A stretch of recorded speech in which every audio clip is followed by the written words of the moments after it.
আপনি কি করতে চান আমাকে সব খুলে বলুন। হাজি সাহেব, এই আশ্রয় কেন্দ্রের স্বপ্ন আমার অনেক আগে থেকে ছিল। এই স্বপ্ন আমার বাবার ছিল, বাবার সামর্থ্য। আল্লাহ আমার সামর্থ্য দিচ্ছে, আমি আমার বাবার স্বপ্নটা পূরণ করি। এই আশ্রয় কেন্দ্রে সব ধরনের বাচ্চা, যে এতিম সে থাকবে, তার খাওয়া দাওয়ার সমস্যা, পড়াশোনার সমস্যা, আমি সবার দায়িত্ব নিতে চাই এবং এই দিয়ে এটা শুরু করতে চাই। আপনার কিন্তু আমার সাথে থাকবে।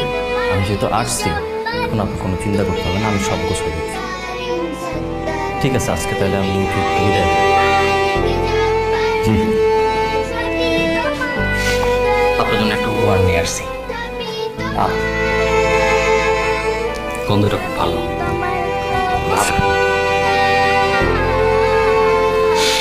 মাশাআল্লাহ, ধন্যবাদ। আসি তাহলে। জি।